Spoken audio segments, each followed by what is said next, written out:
وقتی کدام عالمه که حاکم پرست شد، منصب پرست شد، دنیا پرست شد، خلاصه دنبال این چیزها رفت و به خاطر این چیزها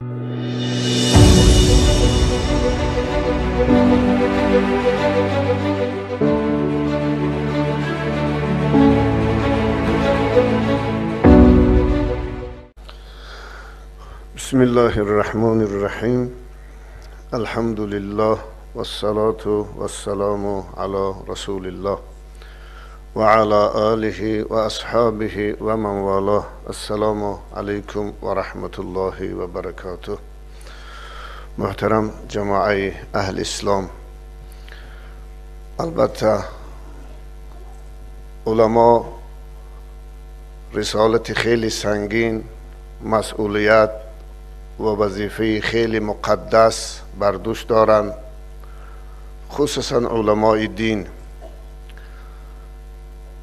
پیامبر اکرم صلی الله علیه و سلم در حدیثی که امام ترمذی روایت میکنند میفرمایند العلماء ورثة الانبیاء فإن الانبیاء لم یورثوا دینارا ولا درهما و انما ورثوا العلم فمن اخذه اخذ بحظ وافر. علمای امت اسلام اینا وارثان و میراثبران پیامبران خدا هستند، زیرا انبیای کرام بعد از مرگ خود دینار و درهمی و ثروت و مال به ارث نگذاشتند. یگانه میراثی که ایشان بعد از مرگ گذاشتن این علم است.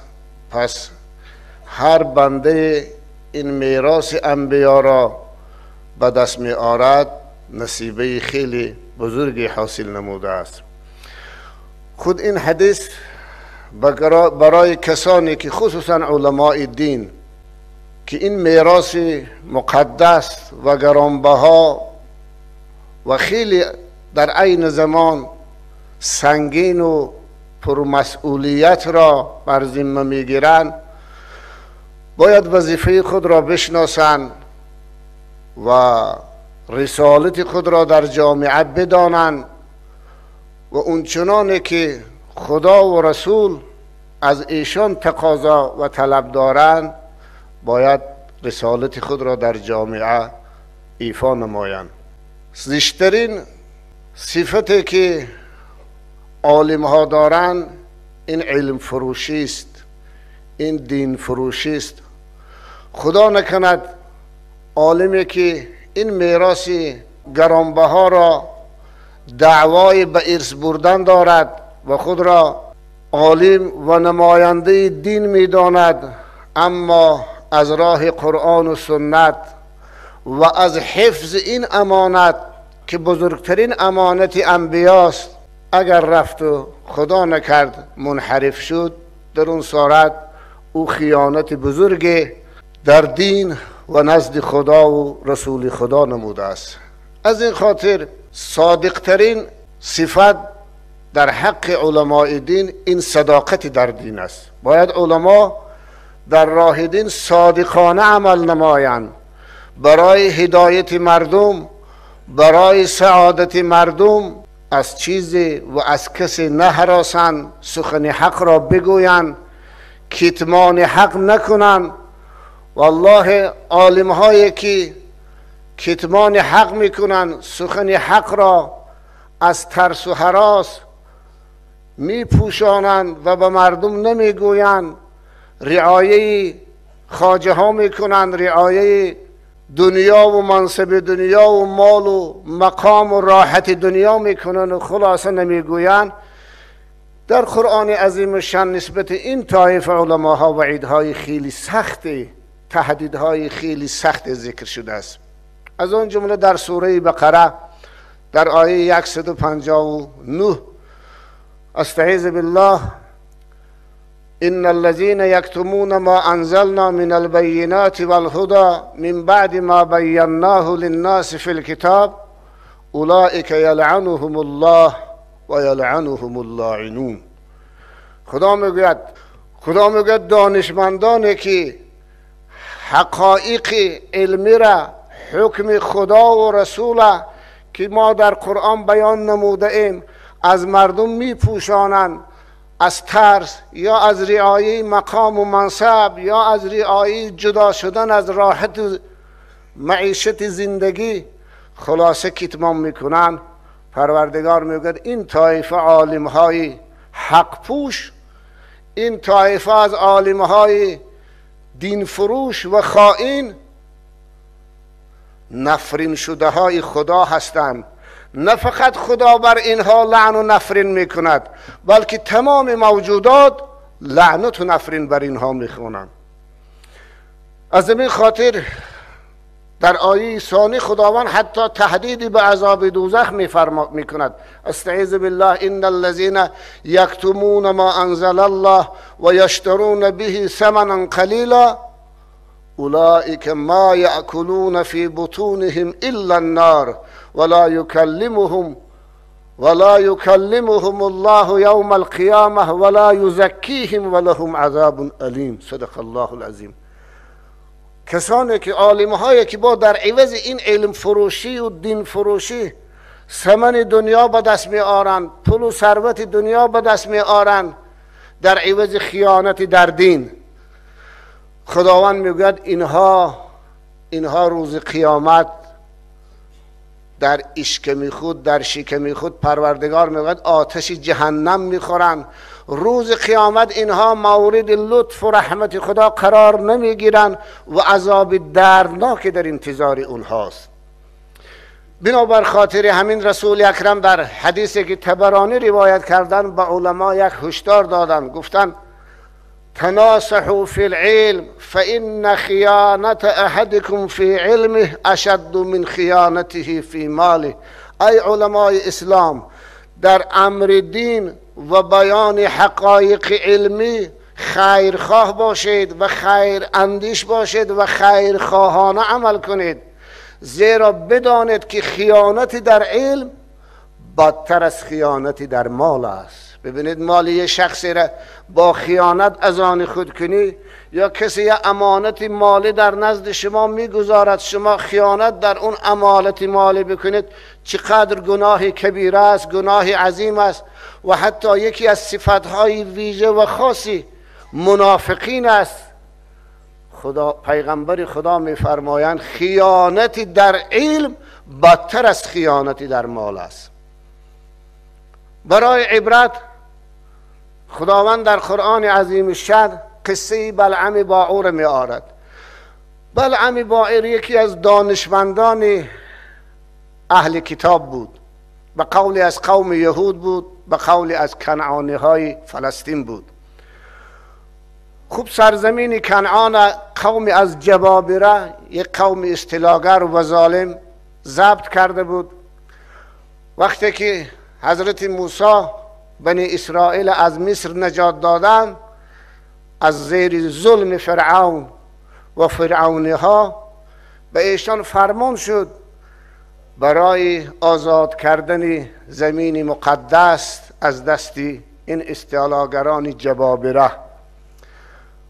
و این بلعم باعور در بین این قوم زندگی میکرد و یکی از دانشمندانی که حتی قرآن عظیم و شأن خبر میدهد که علم لدونی داشت، علم عند الله داشت و این در عین زمان مجاب الدعوه بود، هر دعایی که میکرد اجابت میشد.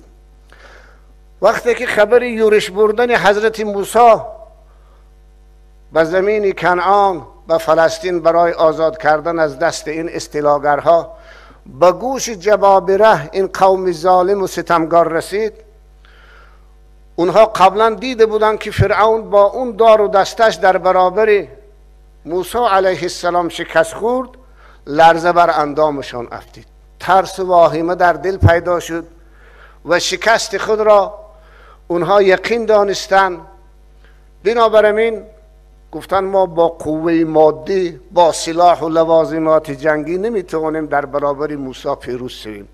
فرعون که با اون قدر قدرت و قوه که در اختیار بود شکست خورد، حتما شکست ما هم ناگزیر است. از این خاطر رو به بلعام آوردن. بلعام که در سرزمین اونها زندگی میکرد و خیلی شخصی محترم هم بود، دعوت کردن، گفتن موسی با چنین قصد لشکر کشیده است، از شما خواهش میکنیم برای شکست قوم موسی و لشکر موسی شما دعا کنید، زیرا شما شخص مستجاب الدعا هستید، دعای شما مقبول است. بلعام چون حضرت موسی را میدانستند که نبی بر حق است، پیغمبر بر حق است، این پیشنهاد قبول نکردند. گفتند چگونه علیه موسی دعای بد بکنم، بر شکست موسی دعا بکنم، در حالی که میدانم او پیغمبر خداست. من هرگز این کار راضی نیستم، نمیکنم. گفتند. در ابتدا رد کرد. خوب بعد از آن در اثر رشوه دادن، پاره دادن، پول و ثروت دادن از طریق همسر و فرزندهاش، بالاخره بلعام راضی کردن. چون خود شخص دنیا دوستدار بود، بالاخره در فریب این قوم جبابره افتید و راضی شد که علیه حضرت موسی علیه السلام قیام بکند. روزی که قرار شد باید بر ضد موسی علیه السلام دعا بکند، با الاغ خود سوار شد و همون تله که تیپه که پشت او لشکرگاه حضرت موسی بود برآمد، با چند نفر از رؤسای قوم جبابره، حاکمها و حکومتدارها دعا بکند. خداوند یک نشانه از قدرت خودش در اینجا اظهار کرده، اینه که در قرآن میارن و این روایت در تفسیر ابن کثیر هم هست، قرطبی هم هست، جمهور مفسرها این در شرح و تفسیر آیه مبارکه سوره اعراف این قصه را ذکر میکنن. وقتی که قرار گرفت و بعد دست برداشت، بعد از مناجات و بعد از نماز و ریاض و راز و نیازی که با خدا کرد، دست برداشت و خواست علیه موسی دعا بکند. با قدرت الهی هر دعایی که بر شکست موسی میکرد در زبانش بر شکست قوم خودش می آمد، یعنی دیگه زبان از اختیارش بیرون شد و هر دعایی که برای پیروزی و نصرت قوم خودش میکرد بر قوم بنی اسرائیل، بر قوم موسی میرفت. یا وقت صدای همراهاش بلند شد، گفته و بلعام این چی دعا هست؟ والله تو بر هلاکت ما دعا داری، بر نصرت موسی دعا میکنی، بر هلاکت و شکست ما دعا کرد استادی. گفت اون چی که من قدرت دارم همین است، دیگر این زبان، این پاره گوشتی که در دهان من است از اختیار من، از کنترل من بیرون است. همین بود، حتی زبانش هم از دهان بیرون شد که قرآن عظیم شان در سوره اعراف ذکر میکنه. استعیذ بالله واتلو علیهم نبأ الذی آتیناه آیاتنا فانسلخ منها فاتبعه الشیطان فکان من الغاوین. خدا میگه ای پیغمبر قصه این عالم دین فروشه، این عالم حاکم پرسته که به خاطر پول دنیا و منصب دنیا و زرق و برق دنیا علیه نبی خدا موسی علیه السلام برآمد برای درس و عبرت امتانت، خصوصا علمای امت قرائت کن، بخوان. همون بلعمه که فانسلخ منها از اون آیاتی که خدا به او داده بود، مانند که مار از پوستش جدا می شود جدا شد. فاتبعه الشیطان، پس شیطان میگه او رو دنبال رو خود گردانید، تابع خود گردانید. فکان من الغاوین، از جمله گمراهان شد. خلاصه زبانش دیگه از دهان بیرون شد که این شم خداوند حتی تشبیه به یک حیوان خیلی حقیری میکند در سوره اعراف. علماها بدانید وقتی که از راه شریعت بیرون شدید، از راه قرآن و سنت بیرون شدید، زشترین تمثیل در قرآن در شأن علما هست. در این آیه کلمه خداوند حتی به سگی تشنه که زبان میکشه تشبیهش میکنه. استعیذ بالله فمثله کمثل الکلب ان تحمل علیه یلهث او تترکه یلهث. این باعور دنیا پرست، مال پرست و پول پرست و خلاصه حکومت پرست، خدا میگوید حالش به حال اون سگی تشنه میماند که زبان از دهان بیرون له میزند، که در هر حالت خواه او را برانه، خواه به حال خود رهاش بکنی، زبانش از دهانش بیرون است. به همین خلاصه تشنگی این بلعم باعور خداوند در قرآن تصویر کرد. در آیت دیگری که ببینید خداوند علماهایی را که به مقتضای علمشان عمل نمی کنند، فرق ندارد اون عالم از جنس مرد است یا از جنس زن، تفاوت ندارد، وقتی که خواند و فهمید به خوانده و فهمیدش عمل نمی کند، خداوند تشبیهش می کند به چی؟ به حتی اولاغ. بسم الله الرحمن الرحیم مثل الذین حملوا التوراة ثم لم يحملوها كمثل الحمار يحمل اسفارا. این هم در شأن علما هست. آره در شأن علمای یهود است، ولی حکمش عام است، شامل علمای اسلام هم می شود. همون عالمهایی که مانند علمای یهود رفتار نمودن، اونها هم در ضمن این آیه مبارکه داخل می شوند. بنابراین علم دین خصوصا با دست گرفتن، بر ذمه گرفتن خیلی مسئولیت سنگین دارد. از این خاطر در یک حدیث پیغمبر خدا گفتن شرار الناس شرار العلماء فی الناس. خواهید که بدترین آدم ها را من به شما بفهمانم کیست؟ بدترین علما در بین مردمان هستند. ببینید بدترین انسان ها بدترین علما بودند. چرا؟ زیرا یک انسان اگر بدرفتار باشد، بدرفتاری او فقط ضرر بر جان خودش میرسد، اما خدا نکرده یک عالم منحرف شد، زیان او، بدرفتاری او میتواند جامعه را فاسد بکند، بر جامعه ضرر برساند. از این خاطر در یک حدیث دیگر که این روایت ابولیث سمرقندی در بستان العارفین شان میفرمایند العلماء امناء الرسول ما لم یخالط السلطان ولم یدخلوا فی الدنیا. عالم ها امانت نگهدار انبیا هستند مادامی که اونها حاکم پرست و دنیا پرست نباشند. فاذا خالط السلطان و دخلوا فی الدنیا فاعتزلوهم فقد خانوا الرسل فاعتزلوهم واحذروهم. وقتی کدام عالمی که حاکم پرست شد، منصب پرست شد، دنیا پرست شد، خلاصه دنبال این چیزها رفت و به خاطر این چیزها دیگر حقیقت علمی را، حقایق علمی را به مردم نگفت و پوشانید یا سکوت اختیار کرد. ببینید سکوت اختیار کردنم در جایی که یک حقیقت علمی را باید بگوید، اینم معنای خیانت کردنی در دین است. فقط خان الرسل، این طایفه عالم ها خیانت بر پیغمبران خدا کردند. فاعتزلوهم واحذروهم. بنابراین رسول اکرم گفتن امت از این طایفه علما شما خودتان کنار گیرید و از شر اونها، فتنه اونها خودتان احتیاط نمایید. از این خاطر به علمایی که خصوصا علمای دین که میراث گرانبهای پیغمبر خدا را بر دوش گرفتید، خواهش میکنم که اون چنانه که دین از شما طلب دارد، علم دین از شما طلب دارد، خدا و رسول از شما طلب دارد، با او عمل کنید، عالم حق گوی و حق تلاش باشید. و چنانه که در مقام شهادت گفتن بهترین جهاد پیغمبر خدا گفتن سخن حق است و افضل ترین شهید بعد از حضرت امیر حمزه که افضل الشهدا است، همون شهدا است که به خاطر گفتن سخن حق در راه خدا شهید می شود. و السلام علیکم و رحمت الله و برکاته.